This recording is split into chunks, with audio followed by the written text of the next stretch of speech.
Today's conversation explores the evolving space of longevity beyond the buzzwords and into what it actually means to support our health as we age. Dr. Jeremy Hunt is a plastic and reconstructive surgeon who has spent years working at the forefront of aesthetics and physical transformation. Over time, his work has expanded into the longevity space with a focus on prevention, personalised health, and what truly supports long-term vitality. In this episode, we explore what longevity really means in practice, what's worth paying attention to, and how women can navigate this space in a way that feels informed, balanced, and realistic. Dr. Jeremy Hunt, thank you so much for joining me today. Pleasure, Tracy. Pleasure to be here. What led you to expand your work into longevity medicine? So that is a good question. I think everybody reaches a point in your life where you start to realize that it's finite, and there's a point where you need to start paying a bit more attention and detail to enjoying a good, long, productive life. So I reached a point a number of years ago where I started looking around, trying to come up with, I'm in good health and I'm fit and I'm not as young as I was, and I want to stay mobile and active. What is it I need to start thinking about doing now to try and make sure I have good senior years? And there really was a real paucity of information out there. So I really struggled to find the answers. So I went to my GP and checked the routine things like blood pressure and cholesterol. And then I did a little bit more investigation, a bit more digging, and went down quite a long, deep rabbit hole, as I'm sure some people know, and then merged at the other end going, okay, I think I've distilled out the important factors. I think I have a plan. And that was a good plan for me personally. And then my patients in my practice started asking the same question. They started saying, hey, I've reached this point in life. What do I need to do? And then I thought, you know what, I'll provide them with a portal or a service where they can come, they can have well-informed information. In my mind, it needs to be evidence-based. It needs to be effective, and try and distill out the pearls of wisdom that are amongst the sea of Instagram posts that we all see on a daily basis about all of the things we have to do. You have to do this and you have to be doing that. Well, you don't have to be doing them, but some of them are going to be beneficial. So that's what led me down that path. I love that. And also, just as our kids are getting older, and like you said, you get to that point where you want to live another 50 years, right? You want to be there for your 100%. grandkids, and we want to look good, but we Yeah. also want to feel good. So Yeah. that's really important. So what were you specifically seeing clinically that prompted that shift? So it was more the case that I was very aware that medicine's done a great job in terms of increasing lifespan. So there's a few buzz terms around lifespan, health span. So lifespan, in the last 50 years, we've managed to up the average age of life by 19 years, which is a pretty phenomenal progress. So we're all living longer, which is great. But in the meantime, there's been absolutely no shift in the quality of those years. So in essence, we've added on another 19 years of old age, so that there's this difference, there's this divergence between, lifespan getting longer, health span getting less. And there's this big gap in the middle where you want good health span with good lifespan. So as you say, you can run down the beach with kids and grandkids, and you can do all the things that you do now. So the whole basis of longevity medicine is identifying factors now that can be altered to try and prevent the onset of disease, identifying disease earlier so it can be treated more effectively. And then there's a guideline that's built on good lifestyle, good exercise, and then a few little tiers on top of that hopefully can make us enjoy those extra 19 years that we've earned through all the good work of medicine. So how has your definition of aging well evolved over time? So for me, it's got to do with mobility. I enjoy a lot of physical activities. I enjoy a lot of outdoor stuff. I've got kids. Doing those activities with your family who are younger than you, so they're fitter than you, and they're more flexible than you, and they're faster than you, and they're stronger than you. And there's a point where you want to keep up with those kids. I don't want to be sitting on the sidelines watching my kids playing sport. I want to be playing sport with them. I want to be active. So for me, that's the primary objective, is to live good years, active, healthy, mobile and functional years. That's really what I'm looking for. So, how would you say longevity is different from anti-aging? So I think anti-aging as a concept is a nice concept. No one wants to age. And maybe anti-aging has been in the past more of a superficial appearance type focus, whereas longevity medicine it's less about what you can see. It's more about how your cells function. It's at that microscopic level. It's not what we can see with the naked eye that's going to make the difference in longevity. It's actually getting your cells to run as efficiently as they should be so that you can get maximum function. So if you think about we're an engine, we feed the engine and the engine burns every day and we go from A to B just like a car does. But a car needs to be serviced and we rarely take time to service our bodily systems. A car will do better with a fuel additive, potentially. There are additives you can add to your diet that will increase the efficiency of your engine. It will give you more mileage per litre of petrol. It will mean your tyres wear out less. There are a million and one metaphors as to what longevity medicine will do. And I think, as you say, anti-aging's maybe a little bit more about appearance, what we can see on the outside, whereas longevity is a little bit more about what's happening deep on the inside. I love that analogy about the car, because I'm sure so many people run their cars into the ground, Oh, 100%. right? Yeah, Just like a lot of we're all hopeless. We're hopeless. Yes, that's right. So a lot of us run our bodies that way too, and often 100%. we hit the wall where we're like, "Oh my God, what's just happened?" But it's because we haven't listened to the signs along the way that Yep. Totally. our Totally. car needs an additive, or the wheels need pumping up, or you need to go in for a service or whatever. So yeah, Totally. listening to your body is really important. And it's true. It's when that car goes in for that service and they send you a long list of things that you were not aware of that need to be done to keep your car going for the next 12 months, you're inclined to then do those things.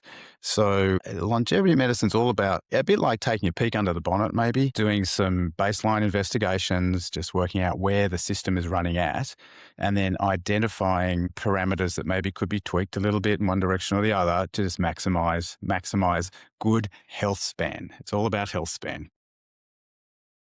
And I guess for the critics out there, some people might think that we're taking it too far. What do you say to those people? I say to those people that, science is science and facts are facts, and research is there for a very good reason. So when you take a group of people and you have a similar group of people and you give half the group an intervention and half the group no intervention, and then you measure parameters, then at the end, if there is a difference in the outcome for those two groups, and it was done scientifically by a non-biased person in a good university facility and the design was good, then we call that scientific evidence. And there is scientific evidence that a lot of these things do work. So I can go into a few fairly straightforward, simple ones in a while that I think everyone could implement tomorrow that are going to be worthwhile. But on the background of that, there's also a huge amount of noise and clutter about things that you need to do this and we need to do this. And the pendulum of popularity swings in and out on what's the trendy thing to be doing at the moment. And that's not what we're about. That's why I set up a medical practice for starters. So everything's based in medicine. It's not based on social media and influencers. We want to offer people informed, scientifically based options with proven outcomes. That's the underlying philosophy of the longevity clinics that we run. So what are the biggest misconceptions you're seeing, particularly for women? Probably the biggest misconception is that there's a silver bullet, that one agent will fix everything. If I take it in reverse, at the moment, every guy in his 50s thinks he needs to be on testosterone. Every guy thinks that testosterone will come through a needle, and that's the solution to my problem, and that's my longevity solved. As women age, hormone changes are inevitable, and they are significant, and they have potentially significant adverse effects on people's lifestyles. The taking of HRT, hormone replacement therapy, is a great thing. It's not necessarily the silver bullet, though. That's really the one key misconception, is that the foundation of longevity is going to be diet and exercise. On top of that will be hormones. On top of that will be weight management.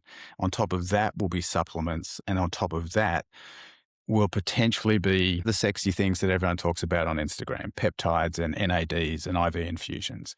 But the fundamental baseline, the proven baseline, is going to be diet and exercise. And sleep. Yeah. And Yeah. sleep Yeah. is key. Yes. Sleep is the unsung hero of longevity. Yeah. And it's becoming really apparent that sleep is when your body will rejuvenate and restore. It will decrease cortisol levels. It will decrease visceral fat levels. And they're the bad things. So bad things are cortisol, visceral fat. Visceral fat is an evil little bugbear that we carry, but it increases as your years go by. We can talk about visceral fat if you want to. It's one of my favorite little subjects. From a 50-year-old woman perspective, and being on HRT and having those changes, I'm definitely bigger in my tummy than what I was before. I mean, I'm not big by any means, but you notice the changes. So is that visceral fat? That is visceral fat. So visceral fat is? So there's two types of fat. There's if you think your muscle core is like a barrel that is all muscle. On the outside of the barrel is the skin, and the fat underneath the skin, that's the subcutaneous fat. And inside the barrel are all the livers and the spleen and the kidneys and all the organs. And then surrounding that is a layer of fat. That is visceral fat. So your visceral fat starts to increase after your 30s. You start off with like a quarter of a kilo of visceral fat. By the time you hit 50, we're up to about a kilogram. But 50% of women over 50 have high visceral fat levels. Bear in mind that 65% of women over 50 are overweight by the standards, and 35% of women in that age group are diabetic or pre-diabetic. Then visceral fat is a big player in that state. And the problem with visceral fat is it releases, it's a machine that's constantly turning over. It stores fat, dissolves fat, gives out fat, not necessarily when your body needs it. It releases inflammatory markers when the fat dissolves, and the inflammatory markers irritate tissue, which then creates adverse events. So let's just say if in a woman your waistline is more than 35 inches, in a man 42 inches, you have a high visceral fat level. A high visceral fat level creates a high risk of metastatic cancer, 44% higher than if you had a low visceral fat level. It's a big number. That's pretty high. That's insane. That's not hearsay. That's fact. And the problem is that as your estrogen levels drop off, you store more visceral fat. So in men, as your testosterone levels drop off, you don't burn visceral fat as efficiently. So that there's definitely a point given average woman will go through menopause at age 50 to 52. Premenopause starts 5 years before that, and that's when the estrogen levels are dropping off. So into your 45th, 46th year, you might start to notice these changes where you're increasing visceral fat. Visceral fat is bad for you. So decreasing it is good for you. Things that will get rid of visceral fat are going to be HRT. So HRT will decrease your level of visceral fat. Sleep will decrease your level of visceral fat. Decreasing alcohol intake, decreasing stress in your life, increasing your exercise levels will get rid of visceral fat. So there's this big cycle. There's this big loop that's all revolving around diet and exercise being the keys to, a healthy body, and your cells not being inflamed and irritated by high sugar levels and high fat levels, and then heading off down an adverse path, which is really what cancer turns out to be. Mm. And it's so great to create an awareness around this, having these type of conversations. And 100%. recently, I got an Aura ring, and so Yes. I've become acutely aware of my sleep. And Yes. so much so that I've got to get to bed because it's Yeah, no. 9:30, and if I, half an hour longer, I'm not going to get my little gold Yeah. star. But it's so great. I've noticed a difference having that little bit of extra sleep. It's just made a massive difference Yeah. to my well-being, 100%. as well as movement. I'm moving more, getting in more steps, and going to the gym regularly. The thing about sleep is you don't realize how much you missed it or needed it until you get it. Yes. And the Aura ring and the Garmin watches and all of the devices that monitor your biomarkers and give you biofeedback have changed the way everybody looks at things. And after a couple of nights of good sleep, you just go, this is just next level. Yeah, I know, it's This so stuff's addictive. addictive. Yeah, I don't want to miss that get out of bed and spring out of bed concept, because yeah. we've all been we've been just burning the candle at both ends Oh, if for such a someone long time. says, "Let's have a dinner at 8 p.m." I'm like, "Oh, no, I'm sorry. Yeah, no, it's too We late. can't be friends. Well, Let's there's, do a catch up at 6:30 for yeah. brekkie, and I'm in." See, there is this problem too, where if you go too far down the rabbit hole, you get into, okay, so I need to get X many hours of sleep a night, but I'm not allowed to eat within 3 hours of going to sleep. Yeah, Plus, I the have to rules. fast for 16 hours. Plus, I Yeah. have to take in X Yeah. many grams of protein in a certain day, and you start getting to the point where it's just not fun anymore. So No, that's right. there is this balance where you go, you know what, there are some guidelines I need to stick to, and then there are some things I do enjoy. So I'm allowed to have my bonus rewards as long as most of the time I'm sticking to the plan. Absolutely, before you have no friends at Yeah, all. well, that's how I look at it. Yeah. Yeah. Well, otherwise we're all living in a bubble and it's just no fun at No, all. that's right. You've got to enjoy life, but it's a balance like anything. So, from your perspective, Dr. Hunt, what are the foundational pillars that impact health span? So I think it truly is like a baseline of good diet and exercise program. There are some things that, diet we live in a world where, you know, food is fast, and once upon a time it wasn't. Food was whole once upon a time, now it's largely processed.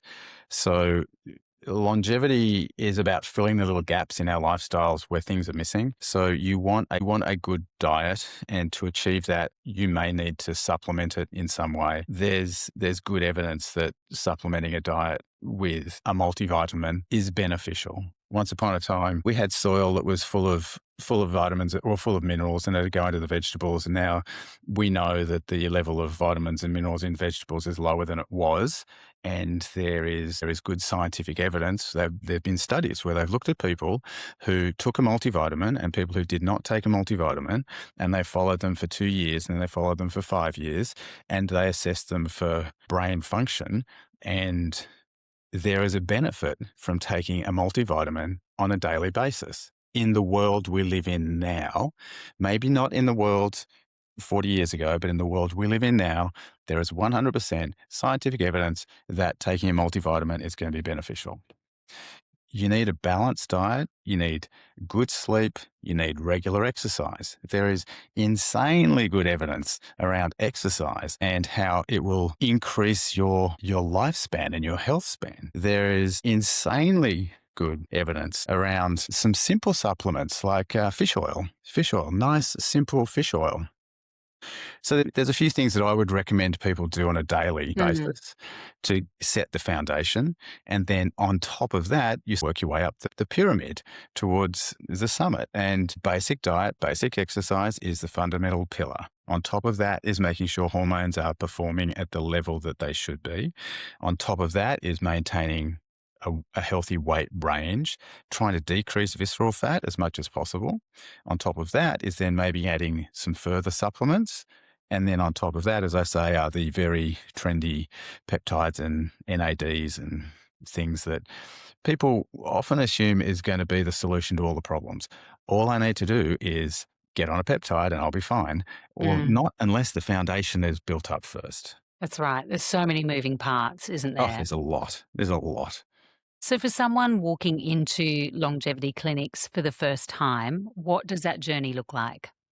Yeah, I've got phenomenally good staff. They're all passionate about this area of medicine, so they have an interest. They actively participate in all of the programs that we support and endorse. So when someone comes in, they are met with open arms. We're here to hear what your concerns are. You can contact us online. It's very simple. A form gets filled in. One of the nursing staff will then get in touch with you, find out primarily two things. Where are you at now? What's your primary objective? We will establish that with a series of routine blood tests. We'll then organise for those blood tests to happen. Those blood tests then get reviewed by one of the doctors. The doctors will then have a consultation with you to discuss what those blood tests showed. Those blood tests, they may then lead into some further investigations. There are some routine screening investigations that everybody should be doing, so that everyone over the age of 45 should be having a colonoscopy every 5 years. Every woman should be having regular pap smears. Mammograms need to be done on a regular basis. Skin cancer checks done on a regular basis. So we want to just tick those boxes and make sure that you have a clean slate. Once we have a clean slate, we might add further investigations, be it along a heart line or a lung line. And there are scans looking for coronary artery disease if that runs in a family. Or if someone has a particular concern, we can steer them down the right path on the right investigation that will give them the answer they want. And then if that investigation turns out a result, then I have the network to send you to the specialist who will be able to give you cutting edge advice. Mm. And then we have a stable platform. And then onto that, we might tweak diet a little bit, tweak exercise a little bit. We might add some supplements, and then we'll see you in 12 months. Call us if Yeah. you have a concern. We'll see you in 12 months. We'll run your routine blood test again, and we'll just make sure that you are heading in the right direction. So, obviously, it's different type of testing and assessments that you're doing in comparison to standard healthcare. Are they a lot different? They are the same tests that will be used in standard healthcare. We're using them in healthcare before there's a problem, trying to avoid the onset of that problem. So that if you went to your doctor and you had symptoms suggestive of high blood sugar, if you had numbness in nerves, you had weakness, you had brain fog, you had frequency of urination, then perhaps the doctor might think you have diabetes. We need to investigate this by checking your blood sugar. We're checking the blood sugar before you have 5 years of diabetes. Yeah. That's what it's all about. So Preventative. preventative. There's this concept of medicines 3.0 that was put out by some of the longevity experts that basically said, okay, the key to success is not to treat the disease, but to avoid the disease. If you can avoid the Absolutely. disease, then we don't have to treat it. And the logic of that is great. There are routine standard blood tests. There are routine validated screening tests for people of different ages looking for cancer risk, be it breast cancer or colon cancer. There are higher level investigations for people who have specific concerns. So there is a increasing swing towards people considering doing full body MRI scans. There is some evidence that is beneficial. There's some evidence that it's not beneficial in the general population. So for Mm. that reason, it's not available as a routine screening test. But for that specific individual who wants to pursue that, they're the sort of investigations that we will facilitate. Mm. And for somebody who is over the age of 50 that are going and doing full body MRIs, I mean, chances are you're going to find something, would you say? Chances are we're going to find nothing. That's the good news. Yeah, good. That's good. The problem is when we do find something, what do we do next? So that Yeah.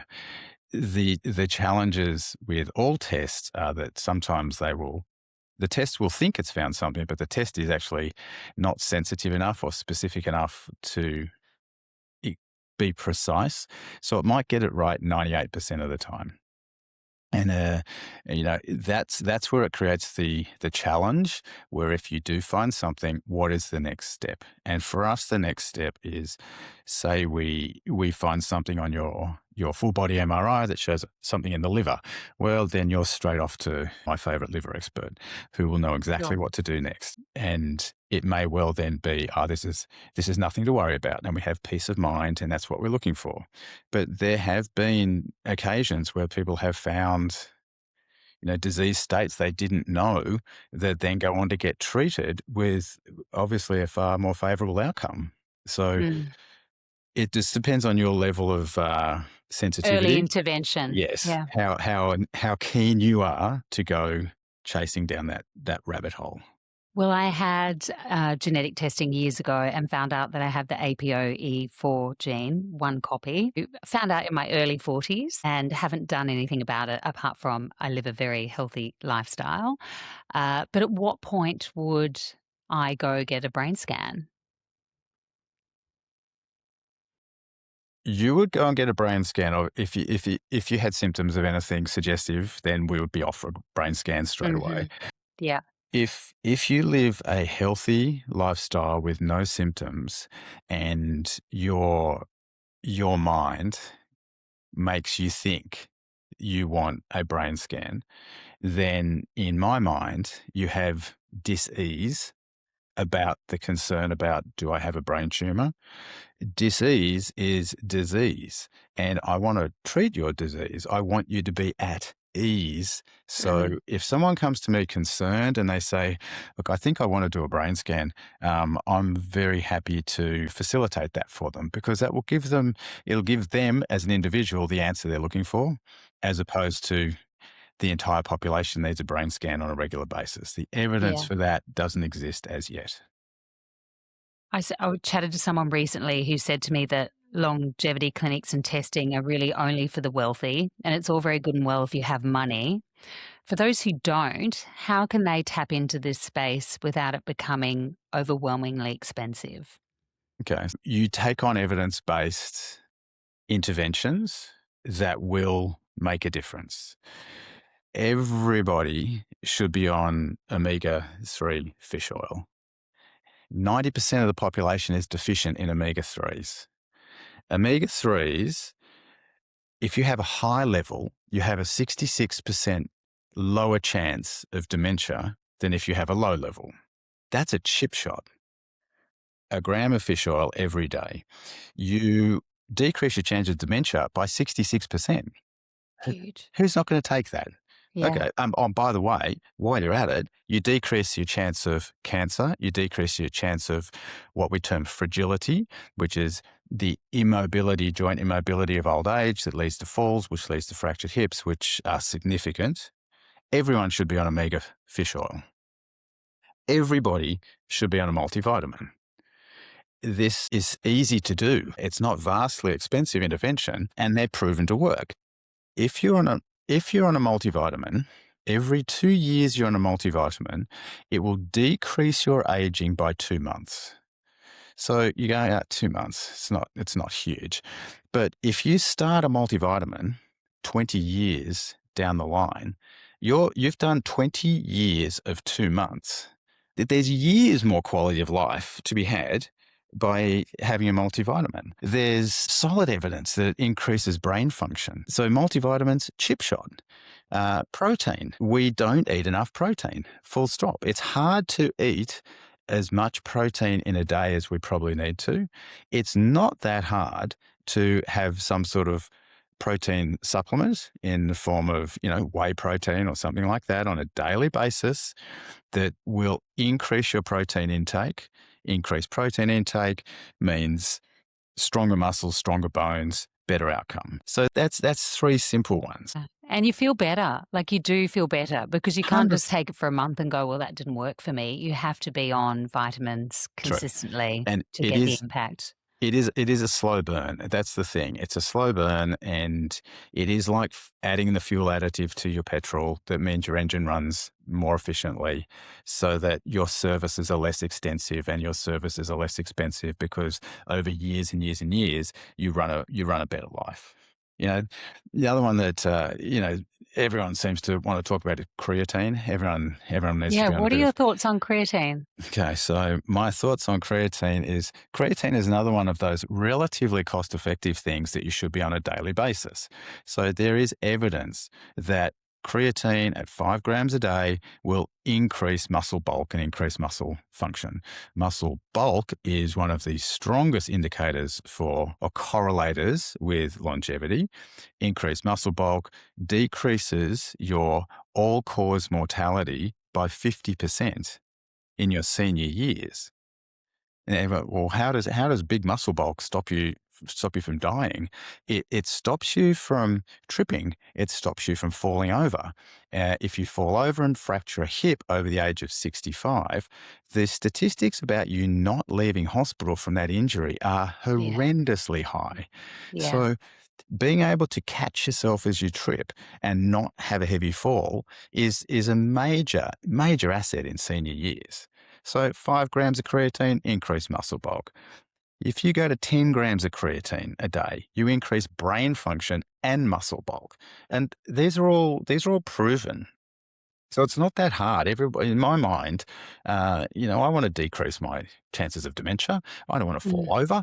I'm no, I'm very happily taking my omega fatty acids, and I'm very happily taking my protein and my creatine, and I take my vegetable greens and my multivitamin in a daily blend yeah, milkshake that I whip up and have for breakfast. And then you're off to a flying start. yeah, Then you cut out the bad things. You cut down fatty foods. You cut down the alcohol consumption. You try and get more sleep. You do exercise on a regular basis. Now, that exercise, that's another very interesting one. Once upon a time, they used to think that the bar for exercise was 5 hours of exercise a week. And then they broke it down and they started looking at what type of exercise you're doing. So they broke it down into vigorous exercise, moderate, and light exercise. So light on a daily basis, you're just walking around the house, walking around the office. That's light exercise. Moderate exercise is going for a brisk walk. Vigorous exercise is, going hard, putting your yes, heart rate up to within 70% of your maximum heart rate. So you're going hard, you're sweating hard. And the magic number for time that you need to do this came down from 5 hours to 10 minutes. yeah, Insane. yeah. Insane. So there's no excuse, people. Well, there really is. There's really no excuse. These interventions are not expensive. It's not the domain of the rich and famous.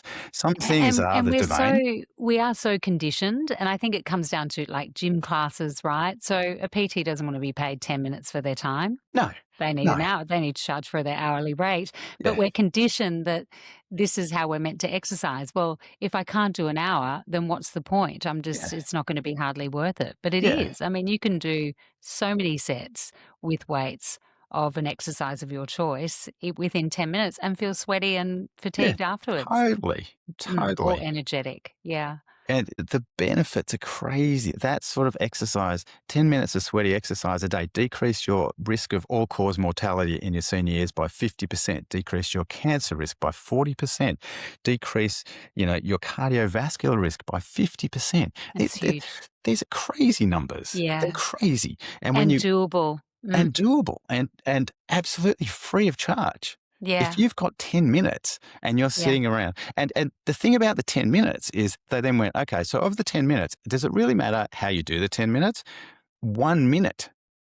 You could do 10 1 minute sessions or one 10-minute session, and they're equally beneficial. So everyone will find in their day 10 minutes or 5 minutes or 3 minutes or 2 minutes where they could just do a bunch of star jumps. I remember seeing my granddad in his kitchen. He was in the Navy doing his morning calisthenics routine and star jumps and stuff like that. Star jumps, they're quite exhausting actually. Yeah. So they're, Yeah. a couple of minutes of those and you're done, but the benefit is massive. I remember my mum doing the Richard Simmons exercises. I don't know if he was around when you were younger, but I just remember this guy with this crazy Lots of orange hair hair. and Yeah, yeah, yeah. And it was all the aerobics exercises and on the mat. So, but we have access to so much these days on YouTube, Instagram, or totally. whatever of following people. So yeah, you're right. So just looking at how you personalize a longevity plan, I know I jumped on your website and I had a look. You cover everything from weight loss, peptides, menopause, hormonal imbalance, gut health, hair health, longevity, supplements, osteoporosis, prevention, stem cell therapy. I mean, there's so much there. So how do you personalize a longevity plan? Is it the same for everyone, generic, or is it No, completely individual? it is 100% tailored and customized. It is where are you at now? What are your concerns? What are your objectives? Let's do the baseline test, and then we'll then follow your lead. We'll make recommendations on tweaking the baseline. If you want to head down a path of epigenetic testing, we can facilitate that for you. We can arrange the test to happen. We can put you in touch with a geneticist who can talk to you about the results. If you have a particular interest to just clear the headspace and noise about peptides, we will very happily do that for you. And if that's a path that you then want to go down, we'll help facilitate that for you, so that not everybody wants the same shopping list and not everyone's concerns are going to be the same. So we want to just make sure we've filled the baseline holes and making sure everyone's running at their maximum, most efficient, and then supplement their specific needs. So, what tends to surprise people the most once they start looking at health through this lens? The numbers, like the numbers I just gave you. Do you want a 44% less chance of metastatic cancer? Do you want a 66% less chance of dementia? Then start taking fish oil. That was that easy. That's the thing. It's so easy. Now, these facts have come from, there's a quagmire of junk out there. And then there are some phenomenal researchers with phenomenal understanding, far better than mine, who will distill down these facts and come up with guidelines. The thing that amazes me is it's not that hard. It's not that hard. There's just a lot of noise around let's just say the more sexy side of things. Everyone needs to be doing this. Everyone needs to be doing this. You don't need to be doing anything. You've got a choice to do it. And it's an informed choice. You need to make an informed, intelligent choice. Mm. Biohacking is a term we're hearing everywhere. What Yes. does it actually mean in practical, evidence based sense? Okay. So biohacking is going to be taking some biological markers and then looking at those markers and then distilling out things that can be tweaked or modified. So biohacking would be analogous to you waking up in the morning and looking at the data from your Aura ring, and your Aura ring is going to say poor sleep, and you're then going to act on that to then try and have it next day say restorative sleep, or you want to increase your deep sleep and increase your REM sleep. So you will then modify your behavior that next day to get a better biological outcome for yourself. That is biohacking. It's looking at your own data and then making modifications to maximize your performance and get better results. Okay, for an example, my ring is telling me that stress is my poor function at the moment. So what could we do for me if I was to come in to see you and say, Yeah. "Hey, Yeah. I'm meditating, I'm taking magnesium, my stress levels are still through the roof." What would you do in that situation? I would probably be looking to put you in touch with someone who could identify what those stressors or stressors were, and then modify them. It could be the sleep pattern needs to be modified. Could be aspects of work-life balance. There are many benefits from exercise. It's the time of day that you exercise. It's the time of the evening when you're eating before trying to get to sleep. And we would just track those numbers, and someone would implement some suggestions on changes and then continue to track those numbers and hopefully see a beneficial outcome. Sure. Yeah. Peptide therapies are becoming more talked about. I don't know a thing about them. What are they and what role do they play in supporting health and aging? So peptides are everywhere. Yeah, Peptides are everywhere. they are absolutely everywhere. Yeah, and So some people are really like, yeah, they're amazing, and other people are like, there's not enough evidence. yeah, Peptides are a combination of amino acids. Amino acids are what make protein. If you link the amino acids together and you've got a chain of amino acids that's less than 30 amino acids long, that's called a peptide. If it's longer, then it becomes a protein. If you think steak is a protein, if you eat protein, your gut digests it and it's destroyed. So peptides, if you're going to use them, need to be injected. That's the first challenge with it.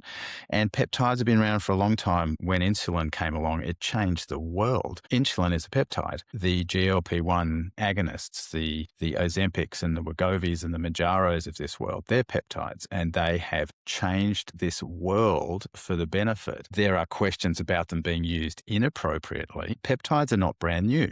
And the thing with peptides is they'll go through a phase. They'll go through initial laboratory testing, then animal testing, then human testing, and then they're released.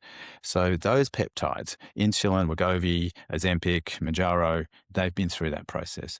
There are other peptides that are not through that process as yet, though in laboratory and animal studies show potential benefit. And of course, there are people who are interested in those benefits, and there are people who will anecdotally tell of their experience.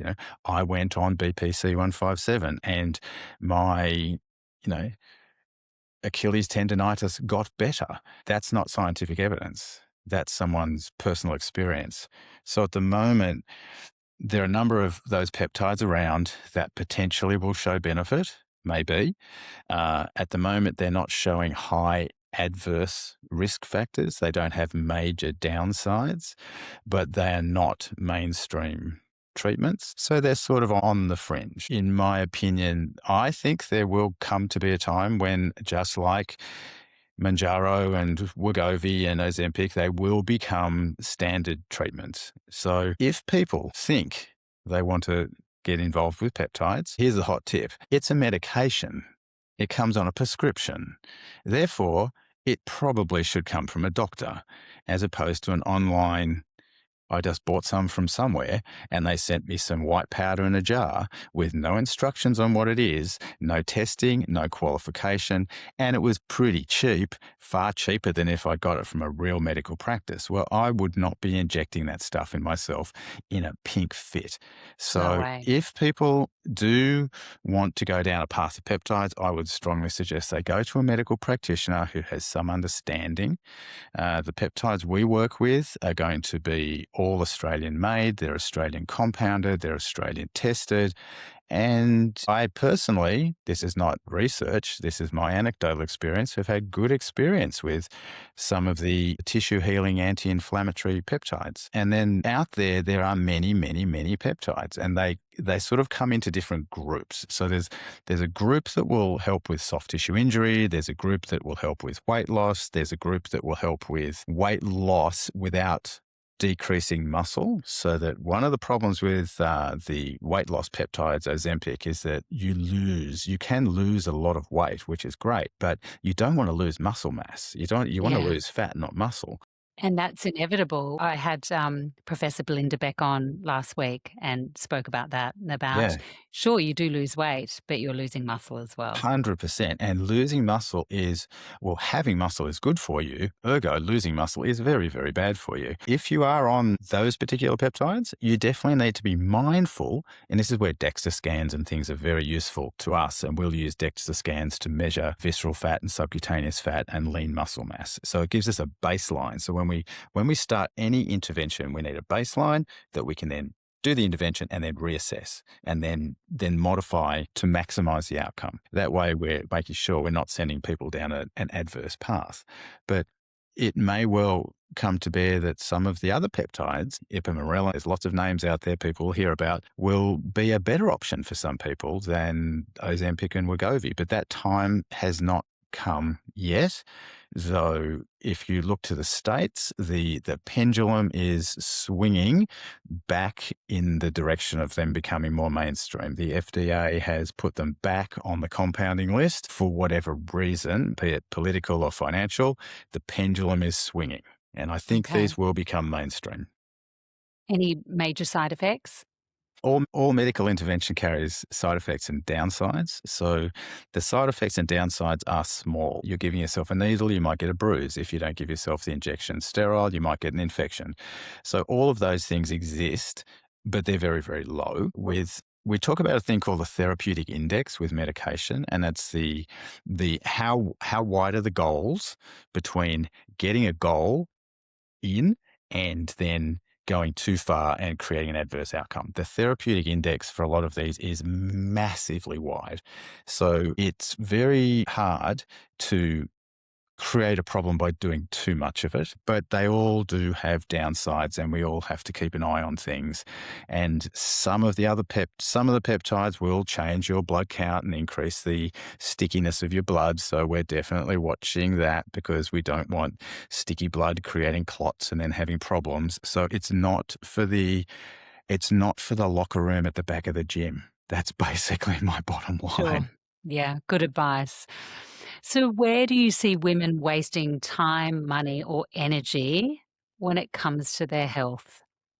Uh, Obviously, we invest a lot into looking after ourselves, particularly from that 100%. aesthetics Yeah, perspective. 100%. So, where are we wasting effort? There's so much noise. There's just so much noise, and in this day and age, it's just coming at you from every possible direction, and everybody has access to information. So everybody is an appointed expert, so that everybody is just throwing things at Yeah. you all day long. And It's then exhausting. you're sitting there managing all of the other aspects of your life while being inundated by this almost pressure, this noise of you've got to do this, you've got to do that. If you're not doing this, you're missing the boat. That's where time is wasted. Time is wasted when you don't have time to distill your way through all of the literature and all the research on this stuff. That's what doctors do. We distill things down and we come up with some core treatment principles. We then assess the patient's specific needs and then we apply the right tool at the right time to get the right result. That's what medical practitioners do. That's what doctors and nurses do very, very well. So my best advice is just to seek medical advice, just seek advice of someone who can steer you down the right path. Mm, yeah. Are there trends or treatments that are popular right now, but not actually moving the needle? Lots. To name some obvious ones. Okay, one of my favorites, methylene blue. I haven't even heard of that. What is that? Oh, that came along. That came along a while ago when some people have a lot of influence, rightly or wrongly. So that if somebody, a particular person, does something, a lot of people will think that this one thing is massively beneficial, and boom, this craze arises where everyone needs to jump on this bandwagon quick smart, and then turns out the bandwagon wasn't moving that fast anyway, so they jumped off that Yeah. one and jumped on the next one. So they come and they go. So methylene blue, it's a type of dye that we use in medicine for a very specific medical problem where we're trying to decrease carbon monoxide in the blood system. But the inference was if you brought down carbon monoxide, which is bad, it increased oxygen, blah, blah, blah. And it was this bright blue dye that you would drink and you would go bright blue. Wow. It's one of the craziest things I've ever seen. Craziest. It's And insane. yeah, there were some high-end British, possibly politicians who got involved in it, and suddenly everyone wanted to be on it. So there are lots of things that do not move the needle. Yeah. And the problem is just to see movement in that needle takes time. And it takes, okay, here is an intervention.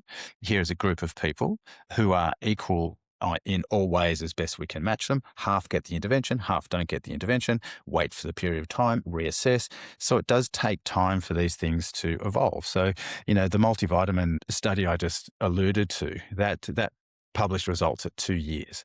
So it took them 2 years to go, okay, we've been giving these people a multivitamin, here are our results, bang. And then they just released the 5-year results. So it takes time to Yeah. see the needle move, and that's the problem. That's where we lie. And it's not one size fits all. I think it's really important. What No, works for one person is not going to work for another, and so on, 100%, right? So it's 100%. like you said, it's important to be in the right care when we're going down the road of specific treatments, injections, Yeah. vitamins, whatever it Yeah. may be. It's good to get a baseline of where you're at to then be able 100%. to build from there. 100%. So you need to, and it's a bit like the aura ring in the sense that if you have a baseline, you can then create your own biofeedback of Yes. actually seeing things heading in the right direction. With exercise and things, we'll use parameters. There's one called the VO2 max, where we'll test how much oxygen your body can transport in at different levels of exercise. And then you can go on an exercise program and you can then retest. And when you see you're doing well, you'll do more and more of it. Your device may tell you your biological age is this, and then Yeah. next week it's this, and you're like, I'm getting younger. This is Yeah. fantastic. So Yeah. those sort of monitoring of things and feedback, and they're very valuable, super valuable. I just wanted to touch back to the genetic testing part Yeah. that we spoke about. And sometimes we may not get good news. So, do you find that clients are aware going into this of hearing terrible results? And if this is a case, do they have access to genetic Oh, counselors for 100%. moments like that? Yeah, 100%. So Yeah. what I what I what I like is good, and what I like is good, reliable, solid, unequivocal information. And I can't carry all of the medical specialties on in my limited brain space. But I do know a lot of people who do know a lot of good stuff. So genetic testing is where you will do your test and your genes are your genes. We can't then change your genes, but what it may show is that you'll have a tendency to express something later in life, and a modification at this point in your life may change the way that gets expressed. So, dementia is a great example that genetically you can have a predisposition towards dementia. And at this point in your life, you could implement some changes that could mean that that predisposition was decreased into the future. That's very valuable. And the genetic testing and the genetic map, it's extensive. So I do work with some very clever geneticists who will sit down with my patients and take them through the results, take them through the significance, what it means for them, what it means for their family, what it means for reproduction, what interventions now could potentially maximize the outcome further down the line. Mm. And I'd imagine that the testing has just gotten better and better. I did it around maybe 15 years ago. Yeah. Yeah. It's it's It's it's just, it's madness. It's like yeah. medicine's in a crazy golden age. I mean, a while back, if you think about pregnancy and they do some testing, now the number of tests they can pick up on those Yeah. pregnancy genetic tests is just exponential. It's crazy. And that's why you need to be in touch with the experts. You just need to go, look, this is not my area of expertise, but I know the person who will be able to Mhm. steer you down the right path. Sure. So you sit in a unique position having worked across both longevity and aesthetics. How do those two worlds connect for you now? What's the difference between looking well and truly being well? I think it all arose because, I had a personal interest in it. It was very interesting. To start delving into it on a personal level to try and maximize longevity got me motivated. So the more I read, the more interesting it became. And then my patients are so much like me. They say that in the end, your practice will reflect you. So like attracts like. I have intelligent, inquiring, discerning patients who want good, clear clarification on the quagmire of information out there. So all of my plastic surgical patients are dying to hear about longevity, and they're very grateful that they now have a portal that they have trusted in the past for another service to be able to go, I know you'll steer me down the right track. So for Yeah. me, the two have just merged, and it's been a lot more fun going back to my basic biochemistry university days. Going, you know what? This stuff is intensely. It's crazy interesting, crazy interesting. Someone once put to me, the greatest thing about medicine is having a complete, commensurate, and total understanding of the human body. What a gift that is! And I Yeah. went, you know what? You're right. You're right. Yeah. It's just And such a then great and then thing. building that bridge and having that connection, like you said, with your patients and building that trust, that's super important when there's Oh, so much yeah. noise out there. Yeah, totally, totally. Yeah. So there is a certain, there's a certain burden of responsibility that comes with it, but it's like being the surgical burden of responsibility. You're on point. You're on your game. This is the pointy end of medicine. So when we in the clinic are giving advice to people, it's not without due consideration and without due precision and expertise and delivery of correct, meaningful information. And as you say, it is very individualized. It's not cookie cutter. It's, specific to someone's, specific needs and concerns where Mm. we will offer one path or a different path. If you could simplify longevity down to a few key priorities, what would they be? Uh, the unbelievably underestimated importance of sleep. Even myself, I have just realized what a phenomenal difference it makes. Crazy.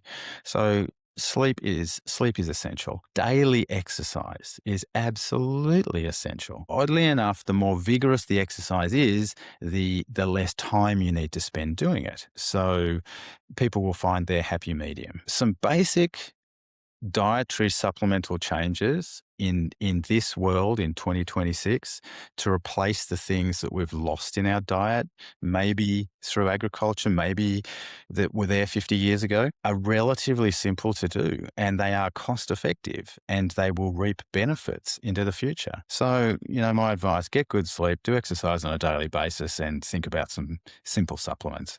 Fish oil, magnesium, creatine, protein, they're probably the big four. Yeah, I love that. That's really good advice. I could talk all day with you about longevity, Yeah, but this is good. yeah, I love it. Before we wrap up, I'd love to offer a moment of reconnection. So, what has your body taught you about yourself, Dr. Hunt? What has my body taught me? Yeah. Oh, that you've only got one. That's the first thing. And that what you used to be able to do once upon a time, you cannot do anymore necessarily. So, wakeboarding with the kids, that's hard work, let me Oh tell you. my god. I know, because I did that about 2 Yeah, years ago. I went to yeah, the Penrith, where you ski on a cable, and I went back to I thought I was 15 all over again, how correct, I used to jump start off the correct. jetty, and it was my daughter's birthday. I was pushing all the teenage boys out of the side, and I was in physio for about 6 months afterwards. So Yeah. just my hip So was never the same, but in my mind, I was that 15-year-old all over again. So yeah, there's this dawning realization that you know what, I'm not as fast and not as quick and not as strong as I used to be, but boy, right now I don't want to get any less fast and quick and strong than I am now. Yeah, So yeah, now's the time to jump on yeah. board and start making those changes to try and ride this good life, this one life you've got. There's only one lick at it, as long and as far as you possibly can. Now is the time to jump on board. That's Mm, that's what it sort of taught me. totally. What season of life are you in right now? Ooh, how many seasons have we got? Yeah, however many you want. Uh, yeah, I'm sort of in a. I should be in an autumn, I guess, but I'm way off autumn. I'm sort of in a spring actually. I've got a rejuvenation. This whole, projects are great. So projects are good and personal benefit from it and physical benefit. I'm way healthier than I was 5 years ago. Crazy, crazy. Yeah, So I'm in spring, and I'm looking forward to a very long, long summer. yeah, yeah, awesome. Dr. Jeremy Hunt, thank you so much for bringing such clarity to a space that can often feel overwhelming. This conversation really helps cut through the noise and brings it back to what truly matters when it comes to aging well. Where can people get in contact? Oh, easiest one is we are longevity clinics. So just look online. We're on all the social media platforms, longevityclinics.com.au. see what we've got. Drop us an email. The girls in the office will call you back. We start off with, we just answer people's questions. We don't charge people for it. It's fairly straightforward. It's like you make an inquiry and you're talking to one of my expert staff.